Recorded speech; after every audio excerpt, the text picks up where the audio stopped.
கன்னியாகுமரி மாவட்டத்தில் உள்ள 1800 குளங்கள் மாயமாகி உள்ளதாக புகார் அளிக்கப்பட்ட சம்பவம் பரபரப்பை ஏற்படுத்தியுள்ளது. நாகர்கோவில் ஆட்சியர் அலுவலகத்தில் மனித பாதுகாப்பு கழகத்தினர் சார்பாக புகார் மனு அளிக்கப்பட்டுள்ளது.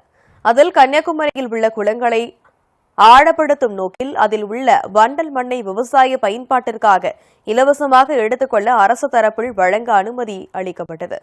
ஆனால் சம்பந்தப்பட்ட அதிகாரிகள் விவசாயிகளுக்கு வண்டல் மண்ணை வழங்காமல் ரியல் எஸ்டேட் அதிபர்களிடமிருந்து கோடிக்கணக்கில் பணம் பெற்றுக்கொண்டு அவர்களுக்கு வழங்கி வருகின்றனர். இதனால் 3.5 அடி ஆழத்திற்கு எடுக்கப்பட வேண்டிய குளத்து மண்ணை 25 அடி ஆழத்திற்கு பள்ளம் தோண்டி எடுத்து ரியல் எஸ்டேட் பிளாட்டுகளில் நிரப்பி வருகின்றனர்.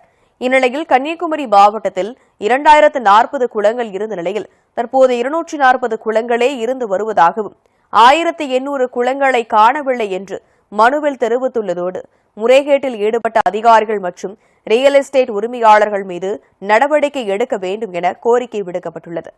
இதனையடுத்து இதுகுறித்து செய்தியாளரிடம் பேசிய மனித பாதுகாப்பு கழகத்தினர் மனு குறித்த உரிய நடவடிக்கை எடுக்காவிடில் தொடர் போராட்டங்களில் ஈடுபட போவதாக தெரிவித்துள்ளனர். 2040 குளங்கள் இருந்தன.